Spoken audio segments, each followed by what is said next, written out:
Hello, नमस्कार। आपका स्वागत है मेरे YouTube चैनल फ्यूलिंग फिजिक्स में। अगर आपने चैनल सब्सक्राइब नहीं कर रखा है तो प्लीज सब्सक्राइब कर लीजिए और शेयर कीजिए। आज इस वीडियो में जानेंगे क्लास 12 का एक बहुत बेहतरीन टॉपिक, मूविंग कॉइल गैल्वेनोमीटर। कई बार पूछा गया है और इसको डिफाइन करने के लिए ये कितना इंपॉर्टेंट है या कितनी अच्छी इन्वेंशन थी ये, इसीलिए इसका नाम लिखा बोला जाता है द मूविंग कॉइल गैल्वेनोमीटर।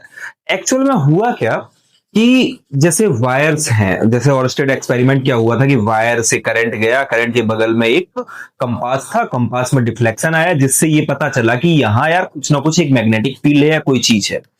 जैसे करंट से मैग्नेटिक फील्ड निकली, ऐसे ही एक रिवर्स में डिवाइस बनाया गया जिससे ये पता चला कि मैग्नेटिक फील्ड के कारण हम करंट को पता कर पाए।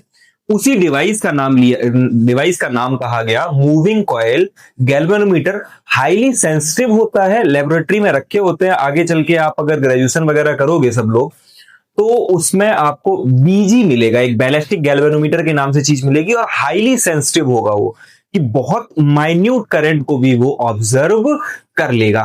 आइए जानते हैं कि कैसा वो सेटअप है, क्या चीजें हैं, उसको समझने का प्रयास करते हैं। ध्यान देना, होता क्या है कि दो मैग्नेट्स ले ली जाती हैं। अगर ये कट वाले पार्ट दिख रहे हैं, इट मींस कि इधर भी ये पूरा पार्ट होगा मैग्नेट का, इधर भी ये पूरा पार्ट होगा। ये बीच में ऐसे राउंड से बनाई गई हैं जिससे कि बीच में एक रेडियल मैग्नेटिक फील्ड बनी, और उस रेडियल मैग्नेटिक फील्ड को बढ़ाने के लिए एक soft iron core cylindrical form में रखी जाती है। मैग्नेट है, मैग्नेट के बीच में एक सिलिंड्रिकल फॉर्म में। ये आपने कहां देखा होगा, अगर आपने कभी स्पीकर वगैरह तोड़े हैं तो हर स्पीकर के बीच में एक सॉफ्ट आयरन कोर या सिलिंड्रिकल फॉर्म में एक आयरन का टुकड़ा रखा होता है। वो चीज जो होती है वही है ये सॉफ्ट आयरन कोर। वहां क्यों यूज होती है? क्योंकि वहां जो बनानी होती है ना मैग्नेटिक फील्ड, उसको इनहेंस करना होता है और यूनिफॉर्म बनानी है। तो उस मैग्नेटिक फील्ड को बहुत अच्छा बनाया जाता है जब, तो सॉफ्ट आयरन कोर आपका एक फेरोमैग्नेटिक सब्सटेंस है जो उस मैग्नेटिक फील्ड को बहुत अच्छे से, मतलब एक होता है ना उसकी इंटेंसिटी को बढ़ा देता है, अच्छी बन जाती है मैग्नेटिक फील्ड। तो सॉफ्ट आयरन कोर ये चीज रखी हुई है। फिर क्या गया कि एक कॉइल को जैसे अभी पिछले वीडियो में हम लोगों ने समझा था कि अगर एक कॉइल है, रेक्टेंगुलर लूप है, उसके कारण एक टॉर्क जनरेट होता है और वो टॉर्क होता है एन आई ए बी। अगर एन नंबर ऑफ टर्न्स है, आई ए बी अगर एक लूप है, और फिर उसी को एम क्रॉस बी निकाला था जैसे, है ना। तो उस चीज को समझना।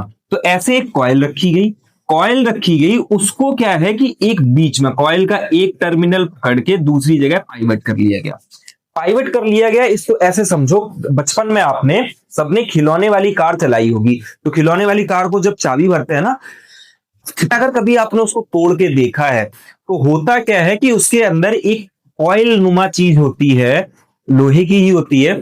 तो जैसे आप उसको टाइट कर दो तो उसके अंदर एक टॉर्सन बढ़ता है, या कह सकते हो उसके अंदर एक प्रेशर बढ़ता है, और उस प्रेशर को रिलीज करने के चक्कर में वो कार कहां को चली जाती है, आगे को चली जाती है। ऐसे ही क्या किया गया कि ये जो कॉइल है इसके साथ क्या अटैच कर लिया, एक पॉइंटर अटैच कर लिया, पॉइंटर के साथ स्केल बना ली, पॉइंटर अटैच कर लिया। अब क्या किया कि जैसे ही ये कॉइल मूव करेगी तो ये कौन सी चीज वो होगी, इसके अंदर एक डिस्टॉर्शन आएगा। ये अभी बिल्कुल स्टेबल स्टेट में है, चाहे इसको एक्सपेंड करोगे, ये जो स्प्रिंग लगी है ना एसपी, जो ये स्प्रिंग लगी है, ये जो एसपी है, ये एक्सपेंड होगी तो ये मीन पोजीशन पे आने का प्रयास करेगी, और ये अगर कंप्रेस होगी या जैसे टाइट होगी तो भी ये मीन पोजीशन पे आने का प्रयास करेगी। दोनों ही कंडीशन में, चाहे करंट क्लॉकवाइज आए चाहे करंट एंटी क्लॉकवाइज आए, मतलब एक बार चाहे इसको एक्सपेंड करे चाहे इसको कंप्रेस कर ले, दोनों ही कंडीशन में जैसे ही करंट अलग होगा वैसे ही डिफ्लेक्शन फिर से कहां आ जाएगा, जीरो पे आ जाएगा। बैलिस्टिक गैल्वेनोमीटर में यही पूरा सेटअप, ये जो पूरा सेटअप है, इसको एक वायर के साथ हैंग और कर दिया जाता है जिससे कि ऑटोमेटिक डिफ्लेक्शन हमें शो होने लगता है, बहुत माइन्यूट करंट को भी ऑब्जर्व कर लेता है। हालांकि ये जो मूविंग कॉइल गैल्वेनोमीटर में, इसमें कॉइल मूव करेगी। अब पूरा फंक्शन क्या होता है, गौर करना कि इसके अंदर हम क्या देंगे, करंट। इसके अंदर एक पॉजिटिव टू नेगेटिव ऐसे करंट आएगा। करंट आएगा तो यहाँ एक रेडियल मैग्नेटिक फील्ड है, यहाँ एक ऐसी मैग्नेटिक फील्ड है रेडियल। इसको भी प्रयास ये किया जाता है कि ये भी हल्की सी सर्कुलर फॉर्म में हो। कैसे फॉर्म में हो? वहां रेक्टेंगुलर ले रहे थे लेकिन ये सर्कुलर फॉर्म में होती है, और इसको जब इस पे जैसे इस आर्म पे फोर्स लगेगा तो ये इस पे एक फोर्स लगाएंगे जिसके कारण एक ट्विस्ट बनेगा। जिसके कारण एक क्या बनेगा? ट्विस्ट बनेगा। तो उसको समझ लेना। सिंस हमें मालूम है, सिंस जो टॉर्क है किसी कॉइल में वो होता है आपका एन आई ए बी। जो टॉर्क है वो क्या होती है? N I A B. ये तो कॉइल के अंदर आया। ये किसके अंदर आया? कॉइल। फिर एक इसके अंदर भी तो टॉर्क जनरेट हुआ होगा, जो काउंटर टॉर्क होगा, जो इसको जीरो पे लाएगा जैसे करंट हटेगा, तो वो इस कॉइल के अंदर एक क्या आएगा? काउंटर टॉर्क आएगा। एंड अगर काउंटर टॉर्क की बात करें, काउंटर टॉर्क जो होगा वो होगा आपका के फाई। काउंटर टॉर्क कितना होगा? के फाई। के क्या होगा अगर हम आपसे पूछे? काउंटर टॉर्क होगा वो होगा आपका के फाई। दोनों चीजों को समझते हैं। के और फाई क्या है? के है इस स्प्रिंग का टॉर्सनल कांस्टेंट। इस स्प्रिंग का टॉर्सनल कांस्टेंट। इसको ऐसे समझो, आपने 11th क्लास में पढ़ा होगा यंग्स मॉडुलस। यंग्स मॉडुलस क्या होता था कि हम कितना फोर्स उसको टेंजेंशियल लगा सकते हैं या कितना इलोंगेट कर सकते हैं, उस हिसाब से यंग्स मॉडुलस और शियर मॉडुलस होते थे। शियर मॉडुलस यंग्स मॉडुलस का 1/3, ऐसा ना? यंग्स मॉडुलस का 1/3 क्या होता था आपका? Shear modulus. तो उन चीजों को ध्यान में रखना। तो वहीं एक आपका था स्ट्रेस स्ट्रेन कर्व बनता था, और वहां एक निकल के आता था stress directly proportional to strain. ऐसे ही क्या है कि किसी भी मटेरियल का वो कितना ट्विस्ट होने पे वो कितना काउंटर टॉर्क देगा। भाई जिसके अंदर स्टिफनेस ज्यादा होगी वो तुरंत अपनी मीन स्टेट में जल्दी आएगा। ये किस पे डिपेंड करता है? इलास्टिसिटी कितनी है उसकी। तो ये मटेरियल हमें लिया जाता है कि हाईली इलास्टिक हो, जो अपनी मीन पोजीशन पे फिर से आ जाए। ऐसा ना हो कि मीन पोजीशन पे ना आए तो फिर हमें ये डिफ्लेक्शन नहीं मिलेगा और ज्यादा टाइम तक नहीं मिलेगा।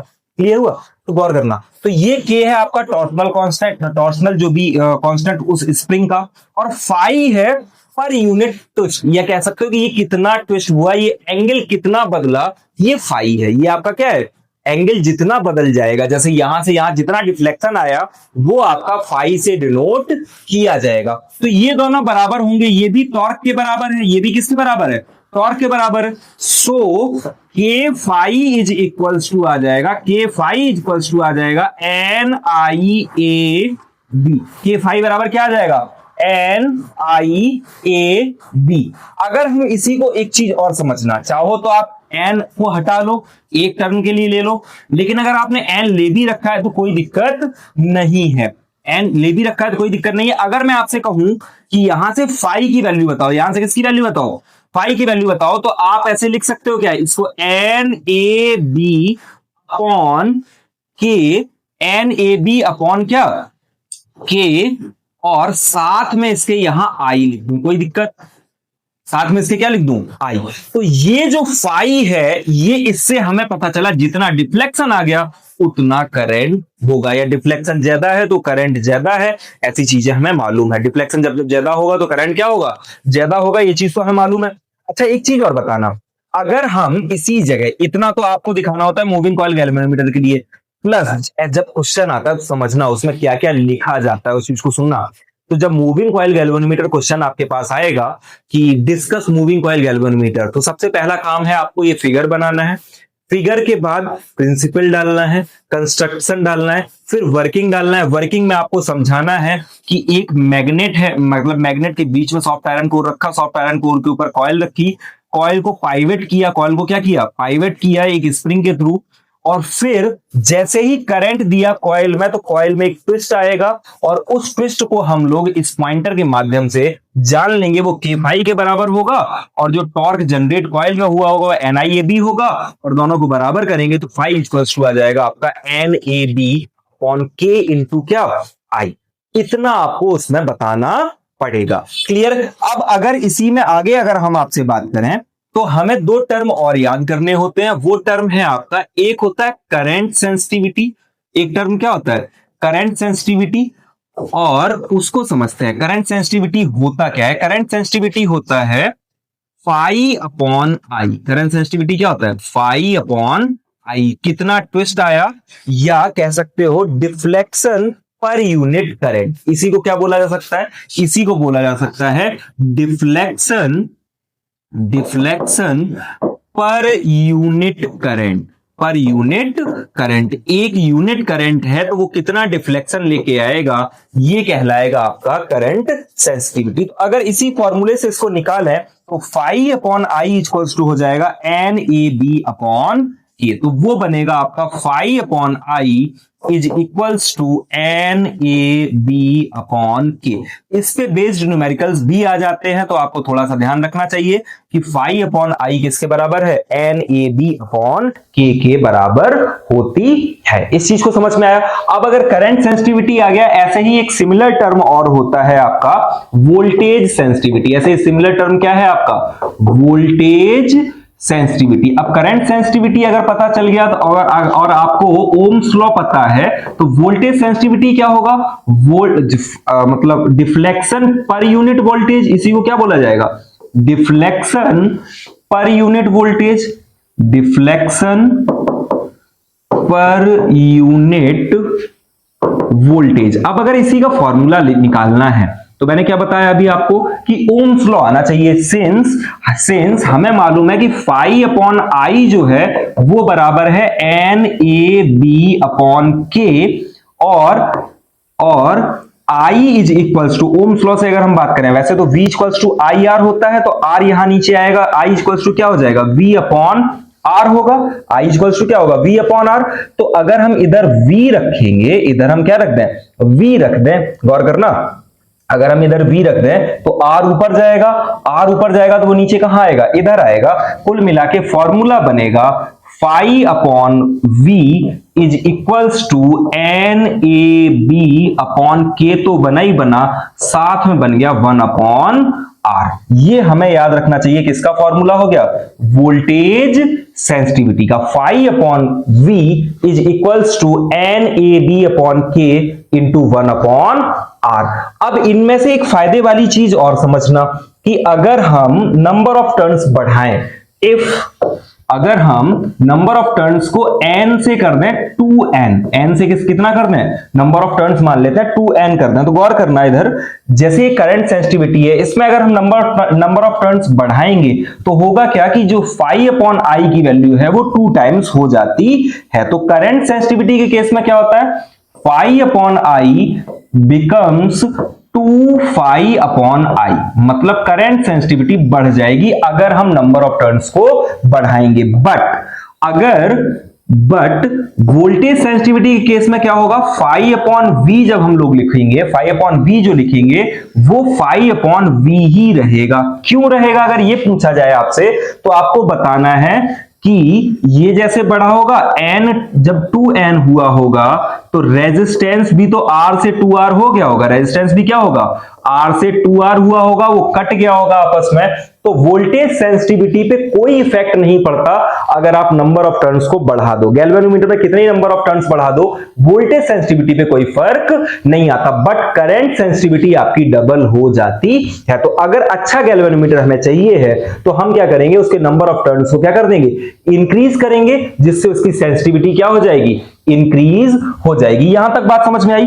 इसके बाद इसी टॉपिक का एक बहुत अच्छा सा पार्ट है, वो है गैल्वेनोमीटर को कन्वर्ट करना, conversion of galvanometer into ammeter, conversion of galvanometer into ammeter.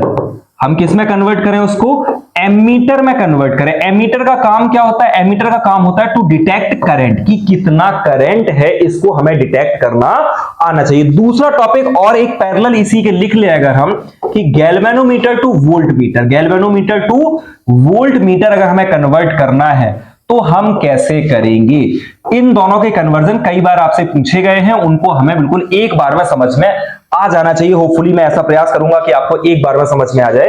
अब गैल्वेनोमीटर को हमें किस में कन्वर्ट करना है, एमीटर में कन्वर्ट करना है। गौर करना, एक चीज समझना, देखो मैंने आपको एक चीज समझाई थी कि कभी भी अगर ऐसा हो, कहीं भी अगर पैरेलल, जैसे कहीं भी अगर ऐसा हो कि करंट अगर डिवाइड हो, मैंने आपको एक चीज बताई थी कि कहीं भी ऐसा हो कि जब भी कभी पैरेलल कॉम्बिनेशन होगा तो करंट डिवाइड होता है, पैरेलल कॉम्बिनेशन होगा तो क्या डिवाइड होगा, करंट डिवाइड होगा, और अगर सीरीज कॉम्बिनेशन है तो वहां वोल्टेज डिवाइड होता है, वहां क्या डिवाइड होता है, वोल्टेज। अब चूंकि गैल्वेनोमीटर को अगर हम कन्वर्ट कर रहे हैं तो कोई ना कोई चीज तो ऐड करनी पड़ेगी।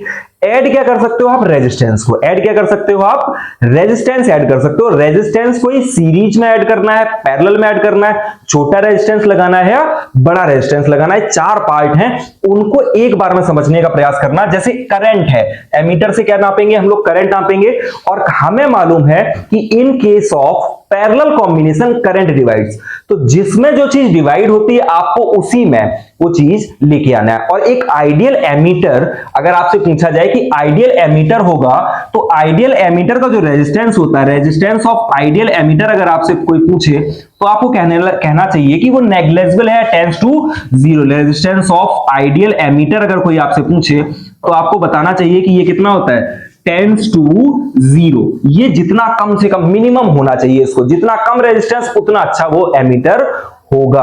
तो उसके लिए हम लोग क्या करेंगे कि हमें गैल्वेनोमीटर को कन्वर्ट करना है, तो एक गैल्वेनोमीटर ले लिया, एक क्या ले लिया, गैल्वेनोमीटर, और गैल्वेनोमीटर के पैरेलल में, गैल्वेनोमीटर के पैरेलल में एक हम, अब इसका रेजिस्टेंस हमें कम करना है, मान लेते हैं रेजिस्टेंस का Rg होगा, पहले से क्या होगा, रेजिस्टेंस Rg होगा, इसको और घटाना है तो हमें चीजें किसमें जोड़नी पड़ेंगी, पैरेलल में, क्योंकि पैरेलल कॉम्बिनेशन में फॉर्मूला होता है 1/r = 1/r1 + 1/r2। तो पैरेलल कॉम्बिनेशन में रेजिस्टेंस वैसे ही घटता है, तो हम क्या करें कि इस जगह बहुत छोटा सा